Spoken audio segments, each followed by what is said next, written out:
ಸ್ವಾಮಿ ಕೊರಗಜ್ಜ. ಓಂ ನಮೋ ಭಗವತಿ ವಾಸುದೇವಾಯ.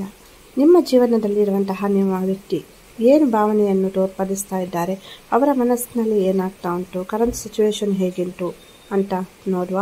ಪ್ರಾರ್ಥನೆಯನ್ನು ಮಾಡಿ ನಿಮ್ಮ ವ್ಯಕ್ತಿಯನ್ನು ನೆನಪು ಮಾಡಿಕೊಂಡು ಅವ್ರ ಜೊತೆ ಕಳೆದಂತಹ ಸುಂದರವಾದ ಕ್ಷಣಗಳನ್ನು ನೆನಪು ಮಾಡಿಕೊಂಡು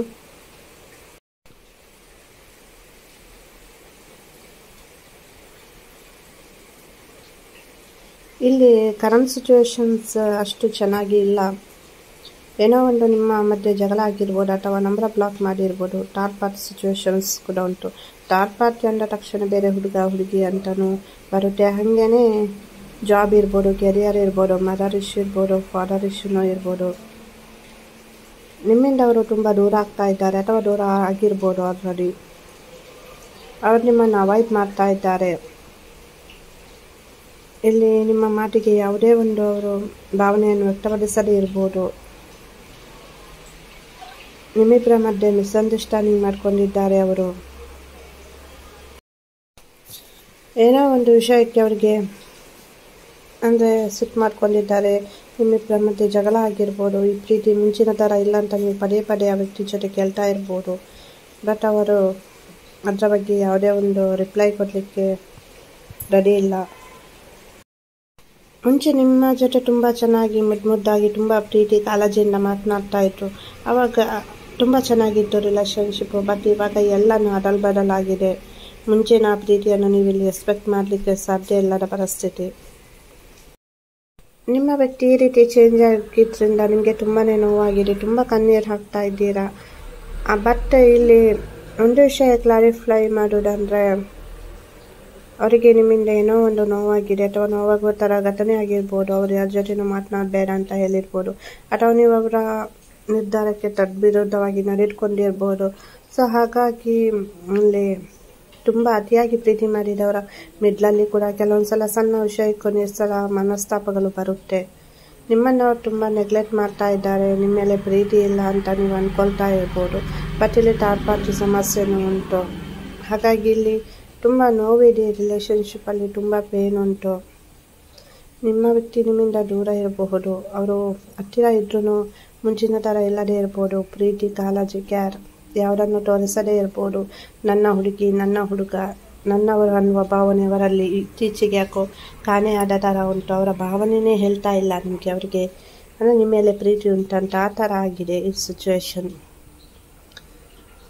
ದಿನಗಳು ಹೋದ ಹಾಗೆ ಇಲ್ಲಿ ಏನೋ ಒಂದು ಸಮಸ್ಯೆಗಳು ಜಾಸ್ತಿ ಆದ ಥರ, ಅಡೆತಡೆಗಳು ಬರುವ ಥರ ಆಗ್ತಾ ಉಂಟು. ನಿಮಗೆ ಕೆಲವೊಂದ್ಸಲ ಅನಿಸುತ್ತೆ, ಈ ವ್ಯಕ್ತಿ ನಿಜವಾಗಿ ನನ್ನನ್ನು ಪ್ರೀತಿ ಮಾಡಿದ್ರೆ, ನಿಜವಾಗಿ ಪ್ರೀತಿ ಮಾಡಿದ್ರೆ ಈ ಥರ ಯಾಕೆ ಹೇಳ್ತಾರೆ ಇವರು, ಏನಾಯಿತು ಸೊ ಅಂತ. ಇಲ್ಲಿ ಯಾವುದೇ ಒಂದು ಕಾರಣಕ್ಕೂ ಅವ್ರ ಜೊತೆ ಜಗಳ ಮಾಡಲಿಕ್ಕೆ ಹೋಗಬೇಡಿ. ಏನಕ್ಕಂದರೆ ಇಲ್ಲಿ ಅವರು ಕೂಡ ಕೆಲವೊಂದು ಲೈಫ್ ಲೆಸನನ್ನು ಕಲಿಬೇಕಿರುತ್ತೆ. ಹಾಗೇನೆ ನೀವು ಕೂಡ ಕಲಿಬೇಕಾಗಿರುತ್ತೆ. ಕೆಲವೊಂದು ಪಾಠಗಳು ಜೀವನದಲ್ಲಿ ಕಲಿಯುವುದು ಅತ್ಯುತ್ತಮವಾಗಿರುತ್ತೆ. ಮತ್ತು ತುಂಬ ಪೇನ್ಫುಲ್ ಸಿಚುವೇಶನ್ ಉಂಟು ಇಲ್ಲಿ. ಕೆಲವರಿಗೆ ಇಲ್ಲಿ ಕಾರ್ಮಿಕ್ ಕನೆಕ್ಷನ್ ಕಾಣ್ತಾ ಉಂಟು, ಮತ್ತು ಕೆಲವರಿಗೆ ಸೋಲ್ಮೆಂಟ್ ಕನೆಕ್ಷನ್ ಉಂಟು. ಇದು ತುಂಬ ಪೇನ್ಫುಲ್ ಆಗಿರುವಂಥ ಜರ್ನಿ ಆಗಿರುತ್ತೆ. ಸೊ ಎಲ್ಲರಿಗೂ ಅಲ್ಲ. ಸೊ ನಿಮ್ಗೆ ಯಾವ್ದು ಅನ್ವಯ ಆಯಿತು ಅದನ್ನು ತಗೊಳ್ಳಿ. ಇದು ಜನರಲ್ ಆಗಿರುತ್ತೆ. ಸೊ ನೀವು ಅಂದ್ಕೊಳ್ತಾ ಇರ್ತೀರಿ, ಯಾಕೆ ಎಷ್ಟು ನೋವು, ಯಾಕೆ ಎಷ್ಟು ಕಷ್ಟ, ಎಷ್ಟು ಚೆನ್ನಾಗಿದ್ವಿ ನಾವು ಅಂತ. ಸೊ ಇಲ್ಲಿ ನಾವು ಕೆಲವೊಂದನ್ನು ಕಲಿಬೇಕಾಗುತ್ತೆ. ಕೆಲವರು ನಮ್ಮ ಲೈಫಲ್ಲಿ ಲೆಸನ್ ಕಲಿಸ್ಲಿಕ್ಕೆ ಅಂತಲೇ ಬರ್ತಾರೆ. ಸೊ ಹಾಗಾಗಿ ಇಲ್ಲಿ ಮತ್ತೆ ಇಲ್ಲಿ ನೀವು ಅವಸರ ಮಾಡಿದಷ್ಟು, ಕಣ್ಣೀರು ಹಾಕಿದಷ್ಟು ಇಲ್ಲಿ ನೆಗೆಟಿವ್ ಎನರ್ಜಿಯನ್ನು ನೀವಾಗೆ ಆಹ್ವಾನ ಮಾಡಿದ ಹಾಗೆ ಆಗುತ್ತೆ. ಇಂಥ ಪರಿಸ್ಥಿತಿ ನಿಮ್ಮ ಪ್ರೀತಿ ಮರಳಿ ಸಿಗುತ್ತಾ ಸಿಗಲ್ವಾ ಅಂತ ಅದರ ಬಗ್ಗೆ ಆಲೋಚನೆ ಮಾಡೋದಕ್ಕಿಂತ, ಆ ವ್ಯಕ್ತಿ ಚೇಂಜ್ ಆಗ್ತಾರಾ ಇಲ್ವಾ ಅಂತ ನಿಮಗೆ ನೀವೇ ಪ್ರಶ್ನೆ ಮಾಡ್ಕೊಳ್ಳೋದಕ್ಕಿಂತ ನಿಮ್ಮ ಬಗ್ಗೆ ನೀವು ಆಲೋಚನೆ ಮಾಡಲಿಕ್ಕೆ ಸ್ಟಾರ್ಟ್ ಮಾಡಿ. ಸೆಲ್ಫ್ ಲವ್ ಮಾಡಿ. ನಿಮಗೆ ಏನು ಖುಷಿ ಕೊಡುತ್ತೆ ಸೊ ಅದನ್ನು ಫ್ರೀ ಟೈಮಲ್ಲಿ ಮಾಡಿ. ಮೆಡಿಟೇಷನ್ ಮಾಡಿ. ಸೊ ಯಾವುದಾದ್ರೂ ಪ್ರಶ್ನೆ ಇದ್ದರೆ, ಮನಸ್ಸಿನಲ್ಲಿ ಗೊಂದಲ ಇದ್ದರೆ ಅದರ ಬಗ್ಗೆ ಡಿವೈನ್ ಜೊತೆ ಮಾತನಾಡಿ, ಡಿವೈನ್ಗೆ ಶರಣಾಗಿ. ವ್ಯಕ್ತಿ ಬರಲ್ಲ ಅಂತ ಅಲ್ಲ, ಬರ್ತಾರೆ. ಬಟ್ ಅಲ್ಲಿ ಮನಸ್ಥಿತಿ ಅವರದ್ದು ಸರಿಯಾಗಬೇಕು ಅಲ್ಲ. ಕೆಲವೊಂದು ಘಟನೆಗಳು ತಗೊಳ್ಳುತ್ತೆ, ಕೆಲವರದ್ದು ಮಂತ್ ಆಗುತ್ತೆ, ಇನ್ನು ಕೆಲವರದ್ದು ಸ್ವಲ್ಪ ಡಿಲೇ ಆಗುತ್ತೆ. ಬಟ್ ಪ್ರೀತಿ ಅನ್ನೋದು ಎಲ್ಲಿಯೂ ಕೂಡ ಹೋಗಲ್ಲ. ಇಲ್ಲಿ ಅಷ್ಟೇನು ಅವರು ಕ್ಲಿಯರ್ ಕಟ್ ಆಗಿ ಬಿಟ್ಟು ಹೋಗೋದು ಕಾಣಿಸ್ತಾ ಇಲ್ಲ. ಅಂದರೆ ಇದು ಜನರಲ್ ಆಗಿರುತ್ತೆ. ಹಾಗಾಗಿ ನಿಮ್ಮಿಂದ ಎಷ್ಟೇ ದೂರ ಹೋದ್ರೂ ಅವರು ಬರ್ತಾರೆ. ನನಗೆ ಇವರು ಬೇಡವೇ ಬೇಡ ಅಂತ ಅವರು ತೀರ್ಮಾನ ಮಾಡಿಲ್ಲ. ಮತ್ತು ಪರಿಸ್ಥಿತಿಗಳು ಅಷ್ಟು ಚೆನ್ನಾಗಿಲ್ಲ, ಫೇವರೇಬಲ್ ಆಗಿಲ್ಲ. ದಿನಗಳು ಹೋದ ಹಾಗೆಯೇ ಫ್ಯೂಚರ್ ಸಮಸ್ಯೆ ಇರ್ಬೋದು, ಜಾಬ್, ಬಿಸ್ನೆಸ್, ಥರ್ಡ್ ಪಾರ್ಟಿಯಿಂದ ಸಮಸ್ಯೆಗಳಿರ್ಬೋದು, ಅದು ಅವರಿಗೆ ತುಂಬ ಜಾಸ್ತಿ ಕಾಡುತ್ತೆ. ಹಾಗಾಗಿ ನಿಮ್ಮನ್ನು ನೆಗ್ಲೆಕ್ಟ್ ಮಾಡ್ತಾ ಇದ್ದಾರೆ, ನಿಮಗೆ ಟೈಮ್ ಕೊಡ್ತಾ ಇಲ್ಲ, ಅವಾಯ್ಡ್ ಮಾಡ್ತಾ ಇದ್ದಾರೆ ಅಂತ ನಿಮಗೆ ಅನಿಸುತ್ತೆ. ಬಟ್ ಇಲ್ಲಿ ಆ ವ್ಯಕ್ತಿಯ ಪರಿಸ್ಥಿತಿಯನ್ನು ಕೂಡ ಅರ್ಥ ಮಾಡ್ಕೊಳ್ಬೇಕಾಗುತ್ತೆ. ಅವರ ಮನಸ್ಸು ಸರಿ ಹೋಗಬೇಕಾಗುತ್ತೆ. ಮನಸ್ಸೇ ಸರಿ ಇಲ್ಲ ಅಂದರೆ ಏನು ಮಾಡಲಿಕ್ಕಾಗುತ್ತೆ ಅಲ್ವಾ? ಅವರ ಮನಸ್ಸು ಕೂಡ ಚೆನ್ನಾಗಿರಬೇಕು ಅಲ್ವಾ? ಮಾತನಾಡುವಾಗ ಒಂದು ಮಾತನಾಡಿ ಹೋಗುತ್ತೆ. ಸೊ ಅದು ದೊಡ್ಡ ವಿಷಯ ಆಗಲ್ಲ ಅಂತ ಅಂದ್ಕೊಳ್ತೀರಾ ನೀವು. ಬಟ್ ಕೆಲವೊಂದ್ಸಲ ಕೆಲವೊಂದು ಮಾತು ಎದುರಿನವ್ರಿಗೆ ಇಷ್ಟ ಆಗಲ್ಲ. ಅವರ ಮನಸ್ಸಿನಿಂದ ತುಂಬ ಪ್ರೀತಿ ಮಾಡಿರ್ತಾರೆ. ನೀವು ಒಂದು ಮಾತನಾಡುವ ಮಾತು ಸಾಕು, ಅದು 1000 ಸಲ ಅವರ ಆಲೋಚನೆ ಮಾಡ್ತಾರೆ. ಹಿಂಗೆ ಹೇಳಿದ್ರು ಅದೇ. ಸೊ ಇವಾಗ ನೀವು ಎಷ್ಟು ನೋವು ಅನುಭವಿಸ್ತಾ ಇದ್ದೀರಾ, ಅದೇ ಥರ ಆ ವ್ಯಕ್ತಿಗೂ ಕೆಲವೊಂದು ವಿಷಯದಲ್ಲಿ ನೋವಾಗಿರ್ಬೋದಲ್ಲ. ಸೊ ಇದನ್ನೆಲ್ಲ ನೀವು ಮೆಡಿಟೇಷನ್ ಟೈಮ್ನಲ್ಲಿ ಆಲೋಚನೆ ಮಾಡಬೇಕಾಗುತ್ತೆ. ಸೊ ಏನು ಅದು ನೆಕ್ಸ್ಟ್ ಫ್ಯೂಚರಲ್ಲಿ ಅವರು ಬಂದಾಗ ರಿಟರ್ನ್ ಸೊ ತಪ್ಪು ಆಗದ ಥರ ನೋಡ್ಕೊಳ್ಬೇಕು. ನೀವು ಇವಾಗ ಎಷ್ಟು ಕಣ್ಣೀರು ಹಾಕ್ತಾ ಇದ್ದೀರಾ, ದುಃಖ ಬರ್ತಾ ಇದ್ದೀರಾ ನಿಮ್ಮ ವ್ಯಕ್ತಿಗೋಸ್ಕರ, ಅಷ್ಟೇ ನೋವು ಆ ವ್ಯಕ್ತಿಗೂ ಆಗಿರುತ್ತೆ.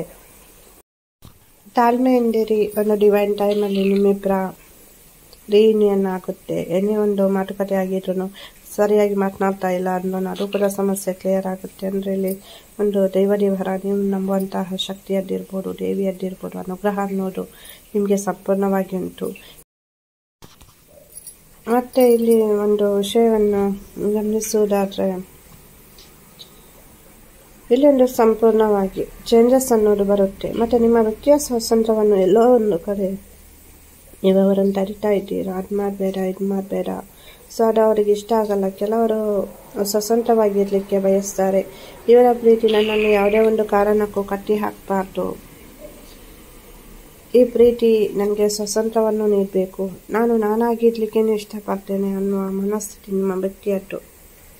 ಅದು ಕೂಡ ಇಲ್ಲಿ ಒಂದು ಮೇನ್ ರೀಸನ್ ಆಗಿ ಕಾಣುತ್ತೆ ನಿಮ್ಮ ರಿಲೇಷನ್ಶಿಪ್ಪಲ್ಲಿ. ಅಂದರೆ ಕೆಲವರಿಗೆ ಕೆಲವೊಂದು ನೀವು ಹೇಳಿ, ಬುದ್ಧಿವಾದ ಹೇಳಿ, ಏನಾದರೂ ತಪ್ಪು ಮಾಡಿದರೆ ಏನಾದರೂ ಗೈಡ್ ಮಾಡಿ ಅವರಿಗೆ. ಬಟ್ ಎಲ್ಲ ಸ್ವತಂತ್ರವನ್ನು ನಿಮ್ಮ ಇಷ್ಟದ ಪ್ರಕಾರನೇ ಅವ್ರು ನಡಿಬೇಕು. ಅಥವಾ ಕೆಲವೊಂದು ಸಲ ಅವರಿಗೆ ಅದು ಆ ವ್ಯಕ್ತಿಯ ಮನಸ್ಥಿತಿಯೇ ಹಾಗೆ, ನಾನು ಫ್ರೀಡಮ್ ಆಗಿರಬೇಕು, ಸ್ವತಂತ್ರವಾಗಿರಬೇಕು. ಸೊ ನನ್ನ ಸ್ವತಂತ್ರವನ್ನು ಯಾರು ಕೂಡ ಕಸಿದುಕೊಳ್ಬಾರ್ದು, ನನ್ನ ಖುಷಿಯನ್ನು ಯಾರು ಕೂಡ, ಅಂದರೆ ಅವರಿಗೆ ಆ ಥರ ಅನಿಸುತ್ತೆ. ಕೆಲವರು ವ್ಯಕ್ತಿಗಳು ಹೇಗೆ ಅಂದರೆ, ಸೊ ಅವರೊಂದು ಕಂಫರ್ಟ್ ಝೋನಲ್ಲಿ ಇರ್ತಾರೆ. ಸೊ ಅಲ್ಲೇ ಇರಲಿಕ್ಕೆ ಇಷ್ಟಪಡ್ತಾರೆ. ಎಲ್ಲರಿಗೂ ಒಳ್ಳೆಯದಾಗಲಿ. ಏನೇ ಒಂದು ಸಮಸ್ಯೆ ಇದ್ರೂ ನನ್ನ ಜೊತೆ ಹೇಳಿ. ನಾನು ನನ್ನ ಪರ್ಸನಲ್ ಪ್ರಾರ್ಥನೆ ಸಮಯದಲ್ಲಿ ನಿಮಗೋಸ್ಕರ ಪ್ರಾರ್ಥನೆಯನ್ನು ಮಾಡ್ತೀನಿ. ವಿಡಿಯೋ ಇಷ್ಟ ಆದರೆ ಲೈಕ್ ಮಾಡಿ, ಶೇರ್ ಮಾಡಿ, ಹಾಗೆಯೇ ಸಬ್ಸ್ಕ್ರೈಬ್ ಮಾಡಿಲ್ಲ ನಾನು ಸಬ್ಸ್ಕ್ರೈಬ್ ಮಾಡಿ. ಎಲ್ಲರಿಗೂ ಒಳ್ಳೆಯದಾಗಲಿ. ಧನ್ಯವಾದಗಳು.